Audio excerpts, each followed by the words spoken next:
हमेशा यही डायलॉग है ना, सर बोर हो गए सुन सुन के। चलिए कोई बात नहीं, वो तो सुनना पड़ेगा बेटा, रोज हर वीडियो को सुनना पड़ेगा। ठीक है, कमेंट्स में लिखिए प्लीज़, वीडियो अगर यूट्यूब पे देख रहे हैं तो कमेंट्स में लिखिए प्लीज़, पढ़ाई हो रही है या नहीं हो रही है, ज़रूरी है पढ़ाई करनी। चलिए आगे आते हैं, क्या पढ़ रहे हैं?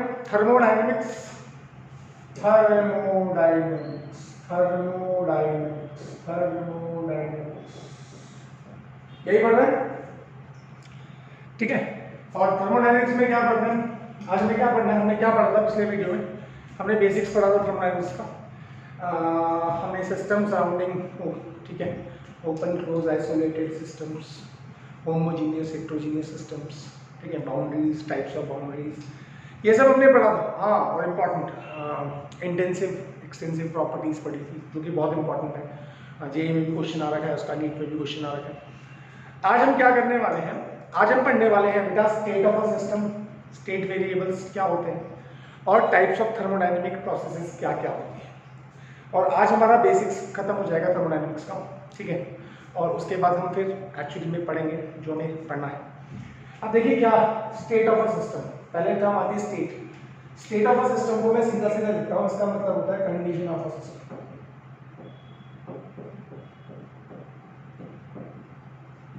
ठीक है, ठीक है, मेरी बॉडी एक सिस्टम है, ठीक है।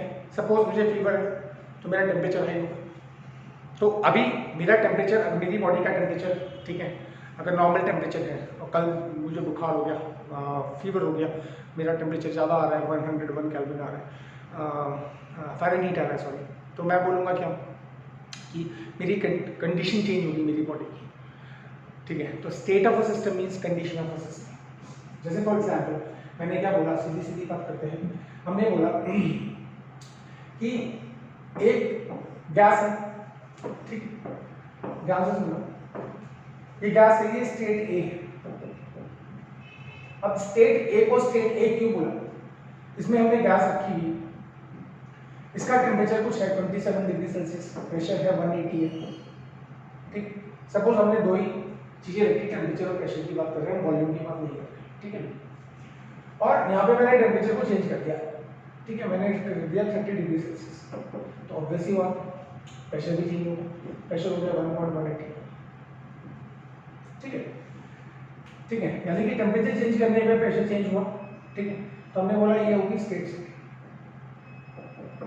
या हम ऐसा भी कर सकते हैं कि प्रेशर को कांस्टेंट रख दें, भैया टेम्परेचर चेंज करने पे हम प्रेशर चेंज नहीं होने देंगे, कैसे भी करेंगे, मतलब हम एक भी फैक्टर को चेंज करते हैं तो हम बोलेंगे हमने state of a system change कर दिया। ये स्टेज ए है, ये स्टेज बी है। सपोज मैं बात करता हूँ, यहाँ पे टेम्परेचर है, कुछ प्रेशर है, यहाँ पे वॉल्यूम है 500 है। अब मैंने प्रेशर को कांस्टेंट रखा, टेम्परेचर चेंज किया, टेम्परेचर बढ़ाया तो वॉल्यूम भी बढ़ गया, सपोज हो गया 600 है, लगा। ठीक है बच्चों, तो मैं क्या बोल रहा हूँ, मैं एक भी वेरिएबल में एक भी फैक्टर चेंज करता हूँ तो state of the system change होती है। अब समझिएगा, तो मैंने क्या बोला, state of the system means condition of the system. अब कंडीशन को एक्सप्लेन करने के लिए, कंडीशन टू एक्सप्लेन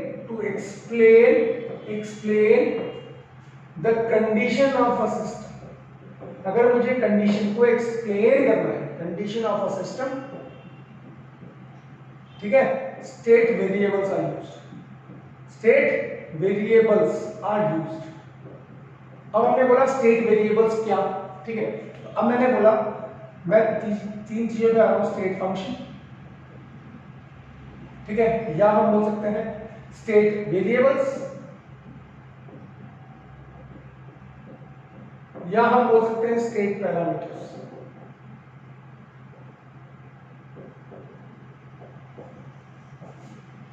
देखो स्टेट होगी कंडीशन, अब कंडीशन को अगर बताना है तो किसकी टर्म्स में बताएंगे,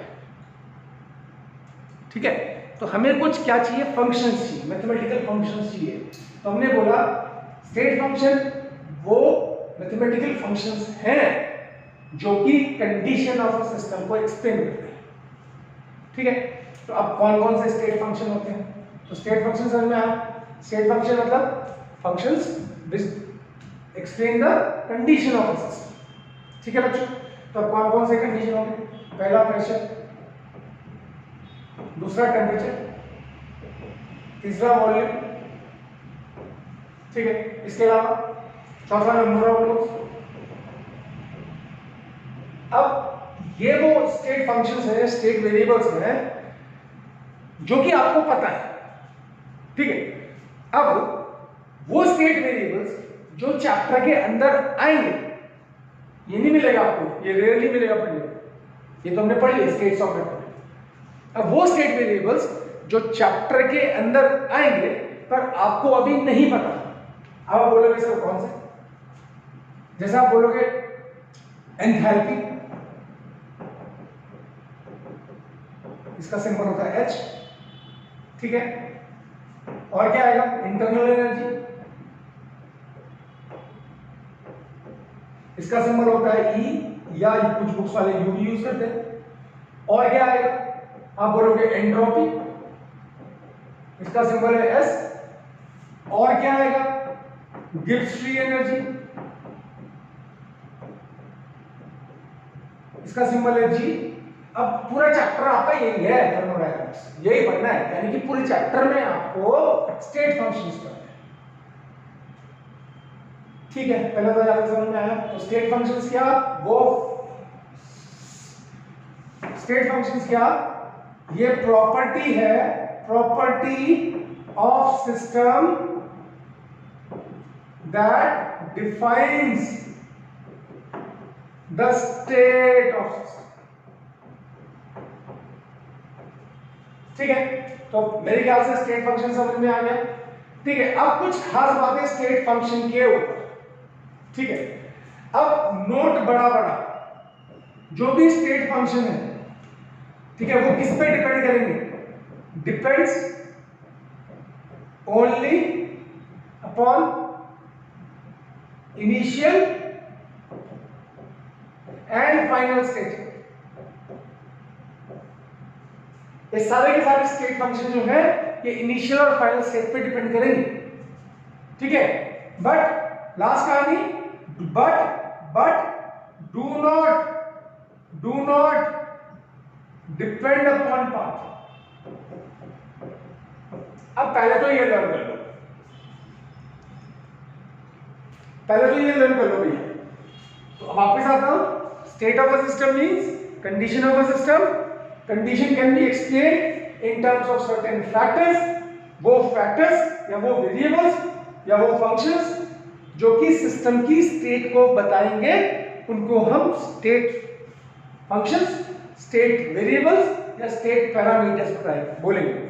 बड़ी बात, हमने बोला ये जो स्टेट फंक्शंस है they depends upon the initial and final state. Now this is most important. And do not depend upon path, path पे डिपेंड नहीं करेंगे। इतनी बात समझ में आ गई। अब हमने बोला कि भैया ठीक है, यहां तक तो समझ में आ गया, यहां तक तो कोई प्रॉब्लम नहीं है।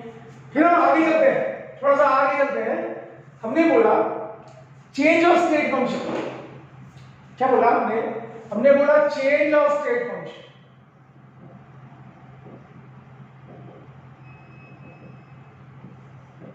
चेंज, अगर ये चेंज होंगे, देखो बेटा पूरी थर्मोडायनामिक्स में आपको एंथैल्पी कुछ नहीं बताएगा, आपको इंटरनल एनर्जी कुछ नहीं बताएगा, आपको एंट्रोपी पढ़ना ही है, आपको एंट्रोपी कुछ नहीं बताएगा, आपको गिब्स फ्री एनर्जी कुछ नहीं बताएगा। बताएगा क्या, इनका चेंज।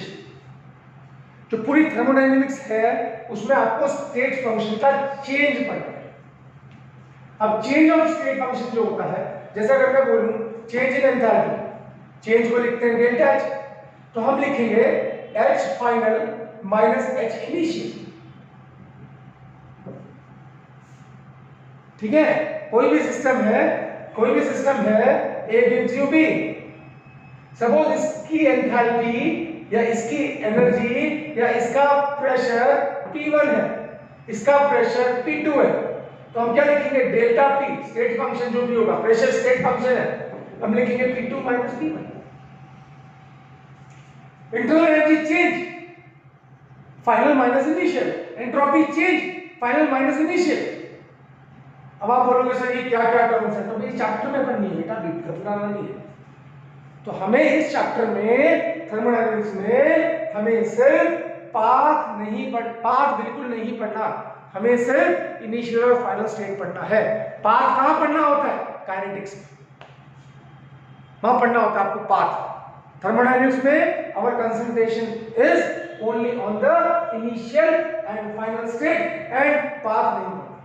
पाथ बहुत कम पढ़ना है थोड़ा सा पढ़ना, ठीक है? यहां तक आगे समझ में? तो स्टेट फंक्शन का चेंज समझ में आया? चेंज मतलब final minus initial, final minus initial, इतनी बात समझ में आ गई। थोड़ा सा और देख ले, इसको हटा दूं, ये समझ में आ गया। अब देखो एक चीज और बताता हूं। अब आप बोलोगे सर ठीक है ये तो स्टेट फंक्शन हो गए, ठीक है, अब एक और चीज आती है बेटा, path function. Path function, path function मतलब depends upon the path, depends upon the path of the system. अब इसमें कौन कौन है? इसका एग्जांपल है हीट, इसका एग्जांपल है वर्क पाथ पे डिपेंड करेगा, ठीक है? मेरी बात समझ में आ रही है या नहीं आ रही? आ रही है। तो अब ऊपर देखना, ध्यान देना प्लीज, ऊपर देखना। एक चीज और, जब हम बोलते हैं, हमने बोला स्टेट फंक्शन पाथ पे डिपेंड नहीं करता, ठीक है? पाथ फंक्शन जो पाथ पे डिपेंड करता है, हीट और वर्क को छोड़ के जो थर्मोडायनेमिक्स में हमें पढ़ना है वो सारे के सारे स्टेट फंक्शंस हैं, ठीक है? हीट और वर्क पाथ फंक्शन, ठीक है? पाथ फंक्शन समझ में आ गया। तो अब हमने बोला, देखो जैसे मैं एक एग्जांपल लेता हूं, ठीक है? हमने बोला एक टर्म है, इसका नाम है साइक्लिक प्रोसेस, ठीक है? अब अगर मेरे से पूछेगा साइक्लिक प्रोसेस क्या, ठीक है, तो हमने बोला साइक्लिक प्रोसेस वो प्रोसेस होती है जो घूम फिर के सेम जगह आना है। घूम फिर के सेम जगह आना मतलब, घूम फिर के सेम जगह आना मतलब इसकी initial and final states are same, initial and final states are same, ठीक है? तो अब हमने क्या बोला, जैसे फॉर एग्जांपल एक ग्राफ है, सबसे इजीएस्ट एग्जांपल है, आपको बुक्स में ज्यादातर यही मिलेगा। सपोज मैं ग्राफ प्लॉट करता हूं प्रेशर और वॉल्यूम का गैस का, यहां से स्टार्ट हुआ, ठीक है? ये ए है, फिर ये बी है, फिर ये सी है, फिर ये डी है, ए से बी गया, बी से सी गया, सी से डी गया, डी से ए गया। तो इसको क्या बोलेंगे? साइक्लिक प्रोसेस, ठीक? अब इस साइक्लिक प्रोसेस में क्या होगा? साइक्लिक प्रोसेस में जितने state functions, all state functions 0, ठीक है? ठीक है, स्टेट फंक्शंस क्या होंगे? 0, पर पाथ फंक्शन 0 नहीं होंगे, वर्क डन 0 नहीं होंगे। तो साइक्लिक प्रोसेस में याद रखना है स्टेट फंक्शंस 0 होंगे, स्टेट फंक्शंस का चेंज 0 होगा, पर वर्क डन 0 नहीं होगा, ठीक है? और जो भी दूसरा पाथ फंक्शन है हीट और वर्क, ये 0 नहीं होंगे। Is that clear? यहां तक आ गया समझ में? तो मेरे ख्याल से इसमें कोई प्रॉब्लम नहीं होगी। मेरे ख्याल से आपको समझ में आ गया होगा स्टेट ऑफ अ फंक्शन, ठीक है, और पाथ फंक्शन में डिफरेंस क्या होता है, ठीक है? अब आगे चलते हैं। चलो बच्चों, अब आ जाते हैं टाइप्स ऑफ थर्मोडायनेमिक प्रोसेसेस के ऊपर, ठीक है? तो थर्मोडायनेमिक प्रोसेसेस कितने प्रकार की होती हैं? बहुत सारी होती हैं, ठीक है? हम वो पढ़ेंगे जो सबसे ज्यादा इंपॉर्टेंट है। तो सबसे पहले जो प्रोसेस आती है isothermal process,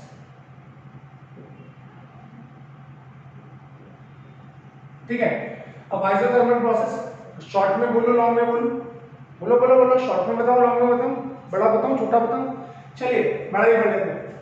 heat can flow in and out of the system but temperature remains constant, temperature remains constant, temperature remains constant मतलब चेंज इन टेम्परेचर, ठीक है? अब जब मैं ये स्टेटमेंट लिखता हूं, मैं सिर्फ ये भी लिख सकता था बच्चों कि भैया टेम्परेचर कांस्टेंट रहेगा, है ना? ज्यादा लिखने की जरूरत ही क्या थी? पर जब मैं पहली बार ये लाइन लिखता हूं तो कंफ्यूजन स्टार्ट होता है, ठीक है। कंफ्यूजन स्टार्ट होता है मतलब बच्चे का दिमाग चलना शुरू होता है, सर हीट अंदर बाहर जाएगी और टेम्परेचर कांस्टेंट रहेगा, ऐसा कैसे होगा? तो मैंने बोला बेटा ऐसा होगा, ठीक है। कैसे होगा? हमने बोला ये वाटर, इसको हमने हीट किया नीचे से, अब इसका टेम्परेचर T1 है 20 डिग्री सेल्सियस या 30 डिग्री सेल्सियस, ठीक। अब जब हम इसे हीट कर रहे हैं, हीट कर रहे हैं, हीट कर रहे हैं, इसका टेम्परेचर हो गया 80 डिग्री सेल्सियस। हीट करेंगे तो भैया टेम्परेचर बढ़ेगा, तो हीट अंदर आ रही है और टेम्परेचर बढ़ रहा है। तो अभी ये प्रोसेस आइसोथर्मल नहीं है, ठीक है।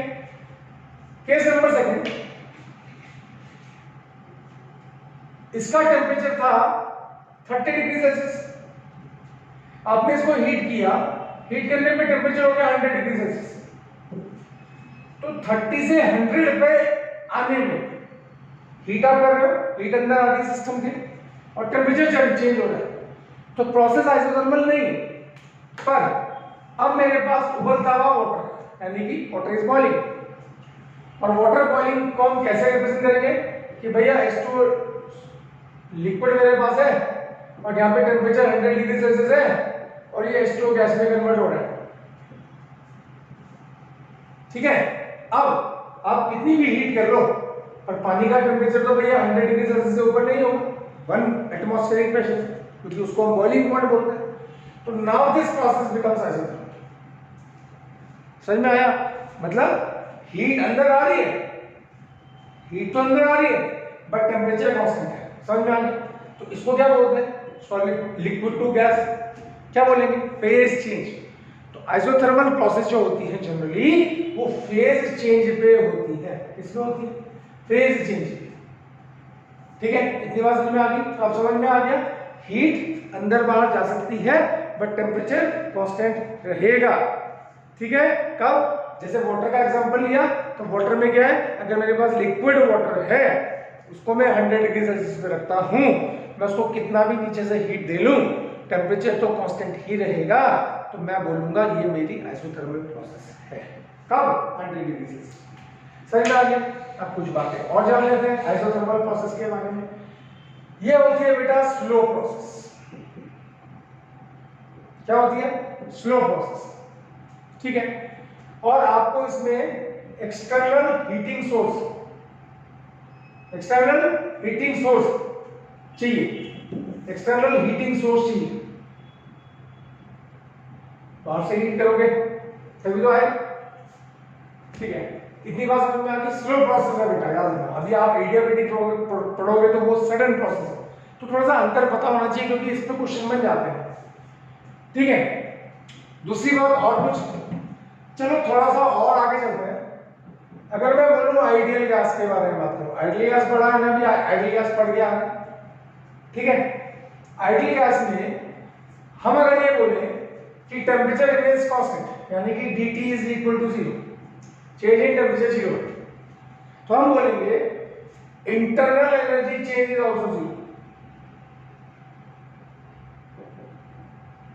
Internal energy change delta E अभी पढ़ा नहीं है, कोई बात नहीं, इज आल्सो इक्वल टू 0, ठीक है। ये इंपॉर्टेंट पॉइंट है, बहुत इंपॉर्टेंट पॉइंट है ये।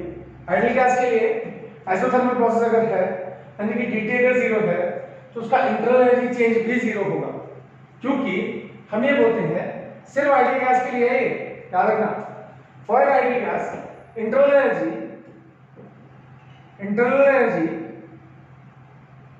अगर मेरे पास आइडियल गैस है तो उसकी इंटरनल एनर्जी हम बोलते हैं कुछ नहीं होती, that is equal to the kinetic energy of the gas. और हम पढ़ चुके हैं कि काइनेटिक एनर्जी कहां पढ़ चुके हैं? Kinetic molecular theory of gas. कहां पढ़ चुके हैं? Kinetic molecular theory of gas. तो kinetic energy is directly proportional to temperature. Relationship derive किया था, kinetic energy is equal to 3/2 kT, याद है? ऐसा किया था ना आपने? Kinetic energy is equal to 3/2 kT, ये किया था, ये डिराइव किया था आपने। तो तो kinetic energy is directly proportional to temperature. हम ये बोलते हैं कि आइडियल गैस में इंटरनल एनर्जी काइनेटिक एनर्जी के बराबर है, और काइनेटिक एनर्जी क्योंकि टेंपरेचर पे डिपेंड करती है, ठीक, तो अगर टेंपरेचर कांस्टेंट हो गया तो काइनेटिक एनर्जी भी कांस्टेंट होगी, तो इंटरनल एनर्जी भी क्या हो जाएगी, कांस्टेंट। तो याद रखना ये पॉइंट टू बी नोटेड कि आइडियल गैस के केस में अगर आइसोथर्मल प्रोसेस है तो इंटरनल एनर्जी चेंज क्या होगा, इंटरनल एनर्जी चेंज जीरो होगा। समझ में आ गया, रीजन मैंने यहाँ पे बता दिया, इसमें मैं बहुत जल्दी बोली डिस्ट्रक्ट आ गया। हो गया बेटा, यहाँ तक आगे चले, डिस्ट्रक्ट कर दिया। हो गया बेटा, चलो इसको साफ कर लेते हैं फिर आगे चलते हैं। सेकंड प्रोसेस मेरे पास जो है, सेकंड प्रोसेस जो मेरे पास है बेटा, इसको हटाते हैं, आइसोथर्मल प्रोसेस को हटाते हैं।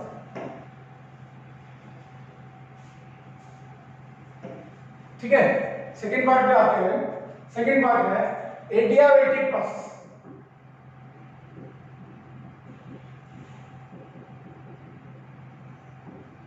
एडियाबेटिक प्रोसेस, ठीक है।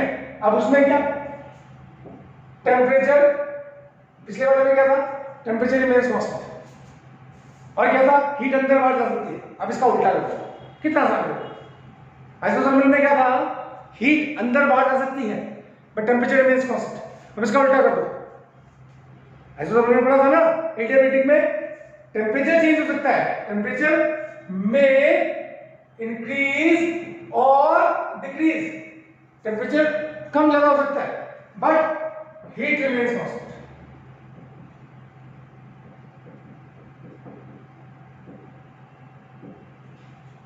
क्या, हीट रिमेन्स कांस्टेंट। तो हीट को हम Q से नोट करते हैं, तो change in heat is equal to 0, dQ is equal to 0। ठीक है, तो आप बोलोगे सर एडियाबेटिक कब होगी प्रोसेस। एडियाबेटिक प्रोसेस में क्या होता है बेटा, जो सिस्टम होता है, system is thermally insulated, thermally insulated, कहां से, फ्रॉम द सराउंडिंग्स। सिस्टम जो है उसको आपको इंसुलेट करना पड़ेगा फ्रॉम द सराउंडिंग्स। ठीक है, तो एडियाबेटिक समझ में आ गया, उल्टा कर दिया, हीट कांस्टेंट है, टेम्परेचर इंक्रीज हो सकता है, डिक्रीज हो सकता है, आपको क्या करना पड़ेगा, थर्मली इंसुलेट करना पड़ेगा, किसको, सिस्टम को, कहां से, सराउंडिंग से। और अब याद रखना, आइसोथर्मल प्रोसेस को हमने बोला था it is a slow process, isothermal process is a slow process, but adiabatic process जो है it is a sudden process. ठीक है, तो एडियाबेटिक प्रोसेस समझ में आ गई। ठीक है, ज्यादा बहुत ज्यादा डिटेल में जाने की जरूरत नहीं है, अभी आगे जाके जाना है बेटा डिटेल में। तो मेरे ख्याल से दो चीजें हो गई। Now we move on to the third one, isobaric and isobaric process. चलो बच्चों अब आ जाते हैं इस पे, आइसोबैरिक प्रोसेस पे।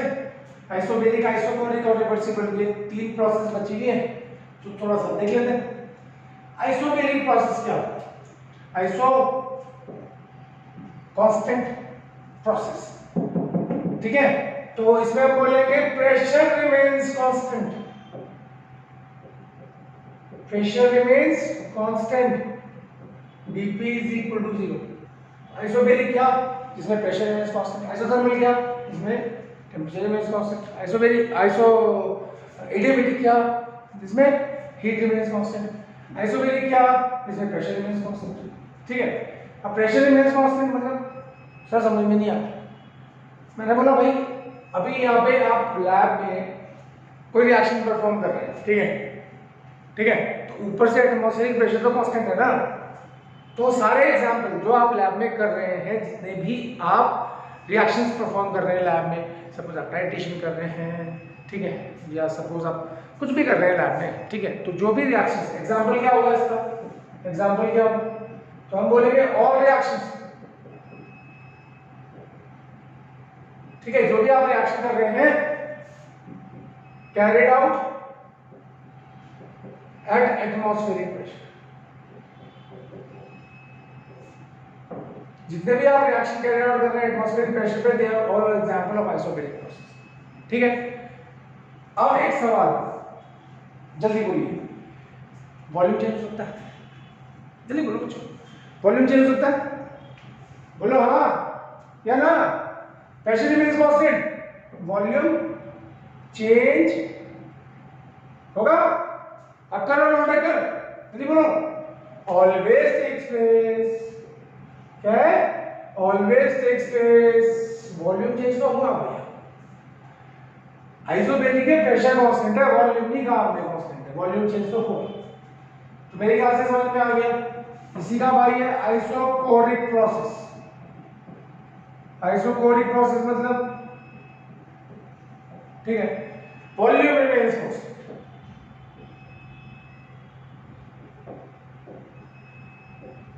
और वॉल्यूम रिमेन्स कांस्टेंट मतलब dV is equal to 0, change in volume नहीं होगा। अब बोलोगे सर इसका एग्जांपल क्या होगा? इसका एग्जांपल क्या होगा? वॉल्यूम क्या है? हीट कर लो किसी भी सब्सटेंस को, हीटिंग ऑफ अ सब्सटेंस, ठीक है, किसमें हीट करोगे? कोई चैम्बर एक्सपैंड ना करो भाई, कोई सब्सटेंस को आप हीट कर रहे हैं, जैसे फॉर एग्जांपल CaCO3 को हीट कर रहे हैं, CaO बन रहा है और CO2 बन रहा है। अब जिस बीकर के अंदर आप कर रहे हैं ये नॉन एक्सपेंडेड है, मतलब ये एक्सपैंड नहीं कर सकता, क्योंकि देखो ना बेटे ये सॉलिड है और ये गैस है। अब गैस होगा तो क्या करेगा? एक्सपैंड करेगा, मतलब उसको एक्सपैंड करने की कोशिश करेगा। पर हमने बोला भैया ये एक्सपैंड नहीं हो सकता, इन नॉन एक्सपैंडिंग चैम्बर लिख लो, कुछ लिख लो, ठीक है। तो हम बोलेंगे भैया इसको हम हीट तो कर रहे हैं, ठीक है, पर ये एक्सपैंड नहीं कर सकता, सॉलिड से गैस बन रहा है, पर क्योंकि ये एक्सपैंड नहीं कर सकता तो हम बोलेंगे भैया ये जो प्रोसेस है ये क्या है? ये आइसोकोरिक प्रोसेस है। मेरे ख्याल से समझ में आ गई। अब हम बहुत इंपॉर्टेंट थर्मोडायनेमिक प्रोसेस की बात करेंगे। अब आप बोलोगे सर अभी तक क्या पढ़ रहे थे? अभी तक भी तो वही पढ़ रहे थे ना? हाँ, पढ़ तो वही रहे थे, पर इंपॉर्टेंट है बेटा, क्योंकि आगे जाके बहुत यूज होने होगा ये थर्मोडायनेमिक्स के अंदर। फिर आपको समझ में नहीं आएगा, फिर आप बोलोगे सर पता नहीं क्या हो रहा है। तो टाइप्स ऑफ थर्मोडायनेमिक प्रोसेस के अंदर हम दो चीजें और कर लेते हैं, ठीक है? क्या है दो चीजें? पहली है मेरी रिवर्सिबल प्रोसेस,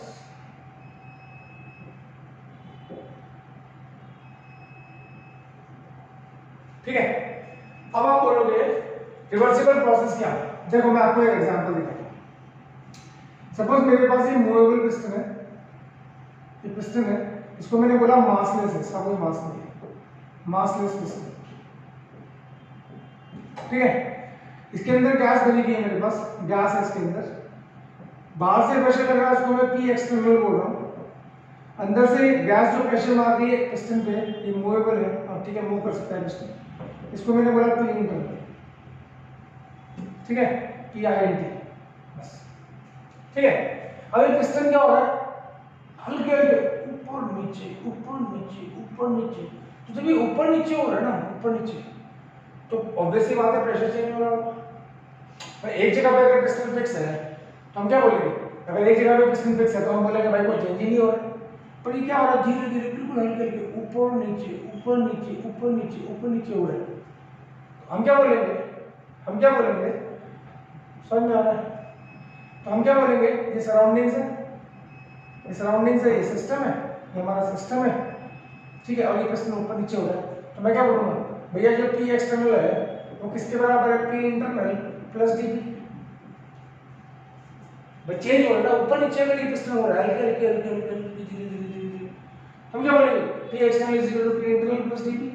अब मैंने बोला if dP approaches towards 0, dP ना के बराबर है, बहुत कम है, क्योंकि ऊपर भी जा रहा है, ऐसा नहीं कि ऊपर ही जा रहा है, ऊपर जा रहा है नीचे जा रहा है, ऊपर जा रहा है नीचे जा रहा है, ठीक है। तो dP approaches towards 0, तो मैं बोलूंगा then the process is reversible, then the process is reversible, reversible. क्या हो गया सर, बात नहीं चल रहे हैं आपके, ठीक है। तो अब मैंने बोला कि अगर मुझे बोला जाए कि sir what is reversible process, तो मैं क्या बोलूंगा? अगर आप मुझसे पूछो कि sir what is reversible process, तो मैं क्या बोलूंगा इसे देख के? तो मैं बोलूंगा भैया कि अब देखो ना, पिस्टन ऊपर जा रहा है नीचे जा रहा है तो भी एनर्जी चेंज हो रहा है, तो मैं बोलूंगा रिवर्सिबल प्रोसेस वो होगा जिसमें energy change in each step, कई स्टेप हो गए, एक बार ऊपर फिर नीचे, एक बार ऊपर फिर नीचे, इन each step of the system can be reversed. क्या बोला मैंने? ध्यान से देखिएगा, एक ही लाइन पढ़नी है इसके। क्या बोला मैंने? ध्यान से देखिएगा कि energy change in each step of a system can be reversed. क्या करके? बाय मेकिंग स्मॉल चेंज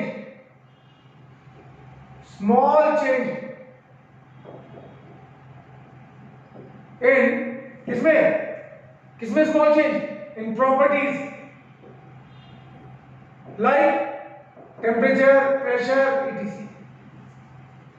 ठीक है, हम क्या बोलेंगे? रिवर्सिबल प्रोसेस क्या है? जिसमें energy change in each step can be reverse. ऊपर जा रहा है, नीचे जा रहा है, ऊपर जा रहा है। क्या कर रहे हैं यहाँ पे? इसमें क्या कर रहे हैं हम? प्रेशर हल्का सा चेंज हो रहा है, वो ना के बराबर है। थोड़ा समझ में आई? वो प्रेशर जो है वो ना के बराबर है। पहली बार धातु मीटर ये हाइपोथेटिकल प्रोसेस होती है, एक्चुअल प्रोसेस तो रेयरली मिलती है। हाइपोथेटिकल प्रोसेस होती है। जितनी भी रिवर्सिबल प्रोसेस है उसको हम सबको क्या बोलते हैं? हाइपोथेटिकल बोलते हैं। ठीक है, अब इन प्रोसेस में क्या होता है? इसमें system remains equilibrium with surroundings. System और सराउंडिंग्स दोनों इक्विलिब्रियम में रहते हैं थ्रू आउट द प्रोसेस। पूरी प्रोसेस में सिस्टम और सराउंडिंग्स में कुछ नहीं हो रहा है, ऊपर जा रहा है, नीचे आ रहा है, ऊपर जा रहा है, नीचे आ रहा है, ऊपर जा रहा है, नीचे आ रहा है। That's called the reversible process. मेरे ख्याल से रिवर्सिबल प्रोसेस समझ में आ गया होगा। ठीक है, अब इसका उल्टा कर देंगे, रिवर्सिबल प्रोसेस। ठीक है, तो अब यहाँ तक मेरे ख्याल से समझ में आ गया। अब हमें हीट और वर्क ज़्यादा इम्पोर्टेंट वो है, वहाँ पे आ गया। ठीक है बेटा, तो मेरे ख्याल से यहाँ तक समझ में आया आपको? हाँ या ना?